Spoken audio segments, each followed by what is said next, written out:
কেন ডাক্টাইলিটি ইম্পর্টেন্ট? কারণ হচ্ছে ডাক্টাইলিটি আপনাকে ফেইল করার আগে জানান দিবে। একটা ক্যাটাস্ট্রফিক ফেইলিয়ার হবে না। ব্রিটাইল ম্যাটেরিয়াল কি হুট করে ভাইঙ্গা যায়, হুট করে ফেইল করে। আর ডাক্টাইলিটি ফেইল করার আগে বড় হবে, বড় হবে। এই যে বড় হচ্ছে তখন কিন্তু কংক্রিটের মধ্যে ক্র্যাক আসবে। আমরা একটা বুঝতে পারবো যে এই স্ট্রাকচারটা ফেইল করতেছে। That's why ductility important. আসসালামু আলাইকুম, welcome back to my channel. আজকের ভিডিওতে আমরা রডের ডাক্টাইলিটি নিয়ে কথা বলবো।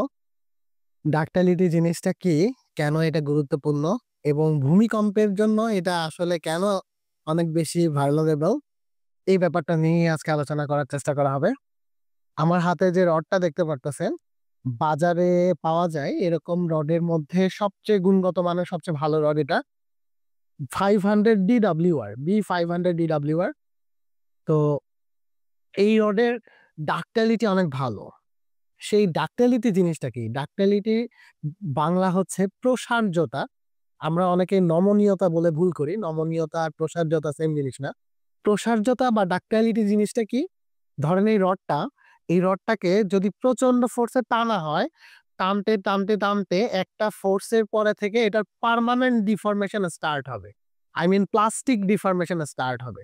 এই যে permanent deformation, plastic deformation, yield stress, tensile stress, এই ধরনের টার্মগুলা যদি আমরা না ফিল করতে পারি, বুঝতে না পারি, তাহলে কিন্তু ডাক্টাইলিটি জিনিসটা বুঝতে পারবো না। তো ভিডিওটা মনোযোগ দিয়ে দেখেন, আশা করি আজকের ভিডিওতে আপনার এই টার্মগুলা ক্লিয়ার হবে। যে পার্মানেন্ট ডিফরমেশন যেটা বলতেছি না, সেটা হচ্ছে কি, রডটাকে অনেক বেশি ফোর্সে টানার পরে টানতেছি একটা পর্যায়ে যাওয়ার পরে দেখা যাবে রডটা আস্তে আস্তে বড় হচ্ছে এবং লোড রিলিজ করে দিলে সে আর আগের জায়গায় চলে আসতেছে না। এটাই হচ্ছে পার্মানেন্ট ডিফরমেশন বা প্লাস্টিক ডিফরমেশন। এই যে টানতেছি যখন থেকে ইয়েল্ডের পর থেকে এই প্লাস্টিক ডিফরমেশনটা স্টার্ট হয়। আমরা যে 500 লেখা দেখি বা 500 DWR বা 500 CWR লেখা দেখি, এটা কিন্তু ইয়েল স্ট্রেসের পর থেকেই পার্মানেন্ট ডিফরমেশন স্টার্ট হয়। তার মানে 500 নিউটন প্রতি মিলিমিটার স্কোয়ারের থেকে যখন বেশি টান পড়বে এই রডের উপরে, তখন থেকে এটা পার্মানেন্ট ডিফরমেশন স্টার্ট হবে। এবং এই যে পার্মানেন্ট ডিফরমেশন স্টার্ট হলো এবং একটা পর্যায়ে যে টেনসাইল স্ট্রেস বা আলটিমেট টেনসাইল স্ট্রেসে যায় রডটা ফেল করবে বা ফ্র্যাকচার চলে আসবে। এই যে যেখান থেকে পার্মানেন্ট ডিফরমেশন স্টার্ট হলো এবং যেখানে গিয়ে ফেল করলো, এই যে এই রেঞ্জটা, এটাই হচ্ছে এই রডের ডাক্টাইলিটি। যেই রডের এই প্লাস্টিক ডিফরমেশনের জোনটা যত বড়, তার ডাক্টাইলিটি তত বড়। এই ডাক্টাইলিটিটাকে আমরা টিওয়াই রেশিওর মাধ্যমে ফিল করতে পারি। টিওয়াই হচ্ছে কি, টেনসাইল আর ইয়েল স্ট্রেসের রেশিও। টেনসাইল স্ট্রেস বলতে আমরা এখানে আলটিমেট টেনসাইল স্ট্রেস বলতেছি, যেখানে ধরেন যে এই স্ট্রেসের পরে সে ফেইল করতেছে, সেটাকে আমি টেনসাইল স্ট্রেস বলতেছি। এবং ইয়েল স্ট্রেসটা হচ্ছে এই লোডের পর থেকে তার পার্মানেন্ট ডিফরমেশন স্টার্ট হচ্ছে। তার মানে ইলাস্টিক রেঞ্জের আগ পর্যন্ত আমি ইয়েল স্ট্রেস বলতেছি। এই টেনসাইল স্ট্রেস এবং ইয়েল স্ট্রেসের যে রেশিও, এটার মাধ্যমে ডাক্টাইলিটিকে সংজ্ঞায়িত করা যায়। যেরকম 500 DWR এর ক্ষেত্রে মিনিমাম টিওয়াই রেশিও আমরা 1.25 ধরি। ধরেন এটা রিয়েল স্ট্রেস যদি 500 মেগাপ্যাসকেল হয়, তাহলে তার মিনিমাম টেনসাইল স্ট্রেস হইতে হবে 1.25 টাইমস অফ 500। তার মানে মিনিমাম 625 মেগাপ্যাসকেল হইতে হবে তার টেনসাইল স্ট্রেন্থ। এই যে 500 থেকে 625-এ যাওয়ার পথে তা কিন্তু পার্মানেন্ট ডিফরমেশন বা প্লাস্টিক ডিফরমেশন হচ্ছে। এই যে এই জোনটাই কিন্তু তার ডাক্টাইল জোন। কেন ডাক্টাইলিটি ইম্পর্টেন্ট? কারণ হচ্ছে ডাক্টাইলিটি আপনাকে ফেল করার আগে জানান দিবে। একটা ক্যাটাস্ট্রফিক ফেইলিয়ার হবে না। ব্রিটাইল ম্যাটেরিয়াল কি হুট করে ভাঙা যায়, হুট করে ফেল করে। আর ডাক্টাইলিটি ফেল করার আগে বড় হবে। এই যে বড় হচ্ছে তখন কিন্তু কংক্রিটের মধ্যে ক্র্যাক আসবে। আমরা একটা বুঝতে পারবো যে এই স্ট্রাকচারটা ফেল করতেছে। That's why ductility important.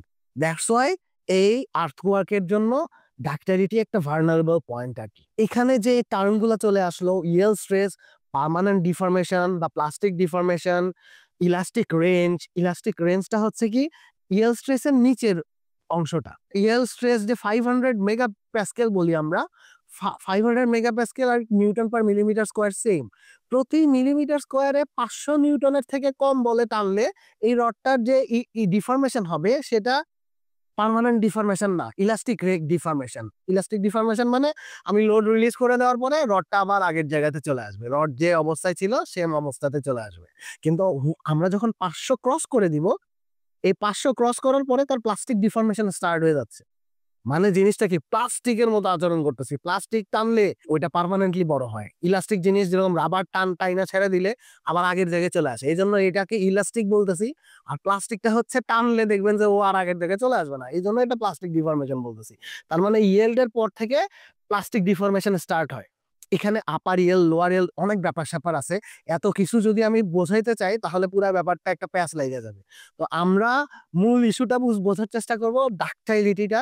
ডাকটাইলিটিটা হচ্ছে ইয়েল্ড স্ট্রেসের পর থেকে একদম আলটিমেট টেনসাইল স্ট্রেসের পর্যন্ত যাইতে যে যতটুকু যার যতটুকু জায়গা লাগতেছে তার ডাকটাইলিটি ততটুকু। ডিডাব্লিউআর এর ক্ষেত্রে টিওয়াই রেশিও 1.25, তার মানে ডিডাব্লিউআর এর ডাকটাইলিটিটা একটু বেশি। আবার অনেক সময় দেখবেন সিডাব্লিউআর লেখা থাকে, ওইটা থিওরিটিক্যালি আমরা ধরে নেই টিওয়াই রেশিও 1.15।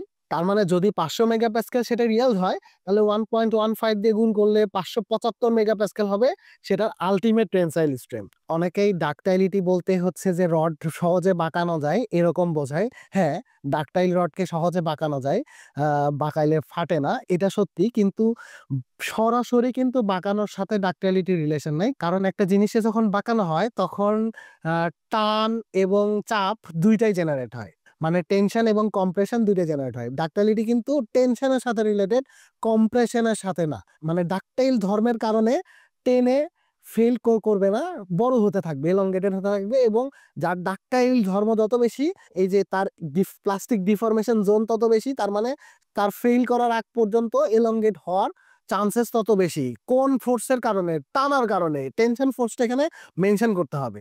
এই ডাকটাইলিটি ধর্মের মতো আরেকটা ধর্ম আছে ম্যাটেরিয়ালের, সেটা হচ্ছে ম্যালিয়াবিলিটি। ম্যালিয়াবিলিটি বা ঘাত সহতা হচ্ছে ওই ধর্ম যে ধর্মের কারণে চাপ দিয়ে পদার্থটা ফেল করবে না, মানে এটার অবস্থার বিকৃতি ঘটবে কিন্তু ফেল করবে না। যেরকম হচ্ছে এই যে ধরেন গোল্ডের একটা ধর্ম হচ্ছে গোল্ড অনেক বেশি ম্যালিয়েবল, কারণ হচ্ছে এটাকে চাপ দিয়ে ফেল করানো যায় না। চাপ দিলে এটার বিকৃতি হবে কিন্তু ভেঙে যাবে না, মানে ভেঙে টুকরা টুকরা হয়ে যাবে না, হবে অবশ্যই কিন্তু সেটা কম্পারেটিভলি অনেক কম। কম্পেয়ার টু আয়রন, গোল্ডের ম্যালিয়াবিলিটি বা ঘাত সহতা অনেক বেশি। এই যে ঘাত সহতা, প্রসার্যতা, বাংলায় এই টার্মগুলা কিন্তু সহজে ফিল করা যায় না। এই জন্যই আমি আমার একটা স্ট্যাটাসে বলছিলাম যে বাংলা ইঞ্জিনিয়ারিং অনেক কঠিন, বাংলাতে ইঞ্জিনিয়ারিংটা ফিল করা যায় না। এবং এরপরে কি হলো, অনেকেই মনে করলো যে আমি ডিপ্লোমাদেরকে মক করার জন্য এভাবে স্ট্যাটাস দিলাম। এরপরে হচ্ছে সেটা নিয়ে হাসাহাসি, ট্রলিং। এন্ড লাস্ট টাইম আমি তো ওইদিকে এগুলো সহ্য করতে পারতাম না, স্ট্যাটাসটা ডিলিট করে দিলাম। এখন আর আমি এসব ডিলিট করি না, যে যা ইচ্ছা তা বলুক, আমি কোন রকম নাটক করতেছি না, আমি আমার ভেতরের ফিলিংস গুলাই আপনাদের সাথে শেয়ার করি। আর ডাকটাইলিটি ব্যাপারটা কেন ইম্পর্টেন্ট, কারণ হচ্ছে আমি আবারও বলতেছি, ডাকটাইলিটি আপনাকে ফেল করার আগে জানান দিবে। ফেল করার আগে আপনাকে জানান দিবে মানে ফেল করার আগে সে যেহেতু এলংগেটেড হতে থাকবে, বড় হতে থাকবে, তখন কি হবে, কংক্রিটের মধ্যে ক্র্যাক চলে আসবে। এবং ক্র্যাকটা দেখে আমরা বুঝতে পারবো যে এটা ফেল করবে। তখন দেখা যাবে যে বিল্ডিং এ এরকম কাহিনী হইলে আমরা আগেই সেটা সেখান থেকে বের হয়ে চলে আসতে পারবো। আর আমার হেটার্সদের উদ্দেশ্যে বলতেছি, যারা আমাকে হেট করে তাদেরকে বলতেছি, আপনারা তো অনেক গুণী মানুষজন, আমার তো রিয়েলি আমার সিজিপিএ অনেক খারাপ।